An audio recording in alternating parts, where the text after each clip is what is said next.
In the quiet seaside community of Long Island, New York, a shocking discovery was made in December 2010 that would unravel one of the most puzzling serial killer cases in recent American history. The Gilgo Beach Murders began with the discovery of human remains along the Ocean Parkway, igniting an intense investigation that has captured the attention of the entire nation. This case involves a series of unsolved murders spanning over a decade, leaving authorities and the public desperate for answers. Who was behind these heinous acts? And how could a killer, or possibly more than one, remain free for so long? In this video, we'll walk through the timeline of the Gilgo Beach Murders, explore the lives of the victims, and examine the challenges that investigators faced. We'll also look into the lingering questions that continue to haunt both law enforcement and the families of those lost. This is the story of the Gilgo Beach Killer, a chilling case full of mystery and a community still searching for closure. The discovery, a shocking find. It all began on December 11, 2010, when a police officer and his cadaver dog stumbled upon human remains while searching for a missing woman named Shannon Gilbert. Shannon was a 24-year-old woman who had gone missing in May 2010 after fleeing from a residence in Oak Beach, a small community near Gilgo Beach. The 911 call she made that night was frantic, and her disappearance had left her family and authorities deeply worried. But as the search for Shannon continued, what they found was even more shocking than anyone could have anticipated. In the days that followed, authorities uncovered 3 more sets of remains, all found close to one another along the sandy stretches of Gilgo Beach. It quickly became evident that they were dealing with a serial killer. By spring of 2011, the number of victims had risen to 10, with additional remains being discovered not just near Gilgo Beach, but also further along the parkway, adding to the mystery.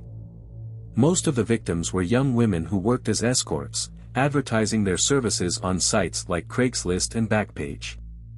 They were vulnerable, often facing financial struggles, and their disappearances had gone largely unnoticed by the public until these grim discoveries. The first 4 victims discovered, Melissa Barthelemy, Maureen Brainard-Barnes, Megan Waterman, and Amber Lynn Costello, became known as the Gilgo 4. Each of these women went missing between 2007 and 2010, and their remains were found wrapped in burlap, suggesting that the killer had a consistent method. The victims' lives cut short. The victims of the Gilgo Beach Killer were daughters, sisters, and friends, each with a unique story in a family that loved them. Maureen Brainard-Barnes was last seen in 2007, traveling from Connecticut to New York City. She had fallen on hard times and turned to sex work to support herself and her children. Melissa Barthelemy went missing in 2009. Her family later received a series of harassing phone calls from her presumed killer, who used Melissa's cell phone to intimidate them, giving a glimpse into the mind of a truly disturbed individual. Megan Waterman, a 22-year-old mother from Maine, disappeared in 2010 after being last seen at a hotel on Long Island. Amber Lynn Costello, the last of the Gilgo 4 to go missing, vanished in September 2010 after leaving her home in West Babylon, New York, to meet a client. Each of these women had dreams, aspirations, and people who loved them, and their tragic deaths left a deep void in the hearts of their families. The search for Shannon Gilbert. While the discovery of the Gilgo 4 was shocking, the search for Shannon Gilbert continued. Initially, her case was thought to be connected to the others, but as more details emerged, Shannon's death became even more puzzling. Shannon had made a frantic 911 call the night she disappeared, repeatedly telling the dispatcher, "They are trying to kill me." She fled from a residence into the marshland before vanishing. It wasn't until December 2011, over a year after the initial discovery of the Gilgo 4, that Shannon's remains were finally found in the marsh near Oak Beach. Her death was ruled inconclusive by the medical examiner, with authorities suggesting that she may have accidentally drowned. However, her family and their attorney argued that she had met with foul play, pointing to the strange circumstances of her disappearance and her erratic behavior that night. Shannon's death remains one of the most controversial aspects of the Gilgo Beach case. Was she another victim of the Gilgo Beach Killer, or did something else happen to her that night? The truth remains elusive, adding another layer of mystery to an already baffling case. The investigation, dead ends and theories. The investigation into the Gilgo Beach murders faced numerous challenges, from jurisdictional disputes to the complex web of victims and suspects. With multiple law enforcement agencies involved, including Suffolk County Police, Nassau County Police, and the FBI, the investigation was plagued by miscommunication and bureaucratic obstacles. For years, progress was painfully slow, and the public grew increasingly frustrated with the lack of answers. Several theories emerged about the identity of the Gilgo Beach killer, or killers. Some believed the perpetrator was a local resident, someone familiar with the isolated stretches of beach and the secluded nature of the area. Others speculated that the murders could be the work of more than one individual, perhaps even a group that preyed on vulnerable women. The use of burlap to wrap the bodies suggested a level of premeditation, and the fact that the victims were all sex workers led investigators to consider that the killer specifically targeted women who were particularly vulnerable. One of the most compelling leads came from a man named Dr. Peter Hackett, who lived near the area where Shannan Gilbert disappeared. Shannan's family claimed that Hackett had called them shortly after her disappearance, offering his condolences and claiming that he had helped Shannan the night she vanished.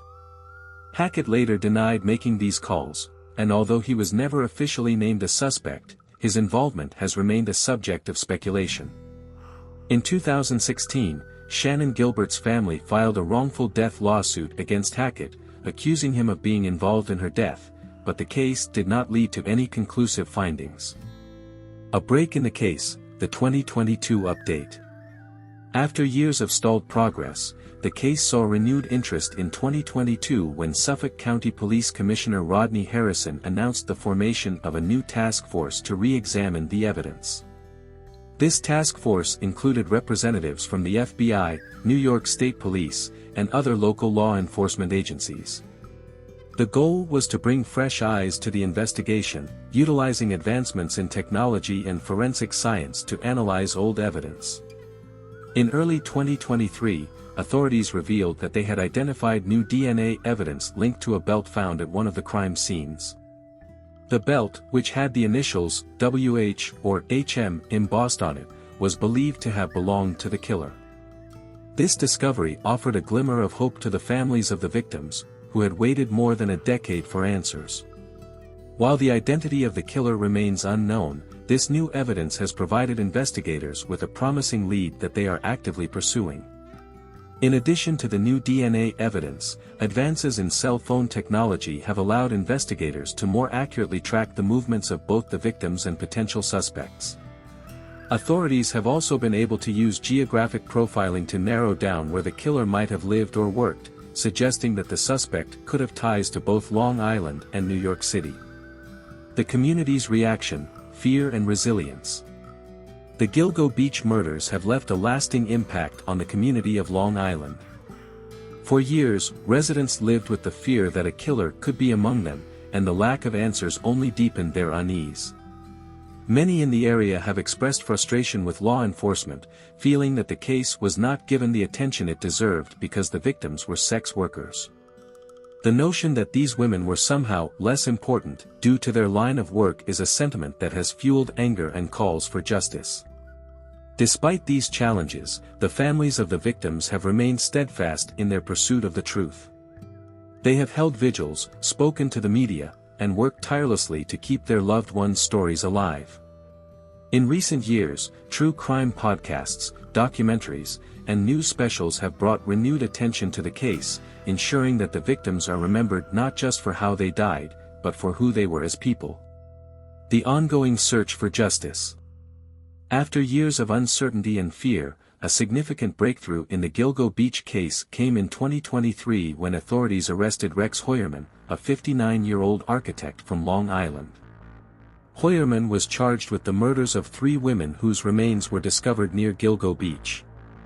The news of his arrest drew significant public attention, as Heuermann was a well-established professional with no obvious signs of involvement in such serious crimes.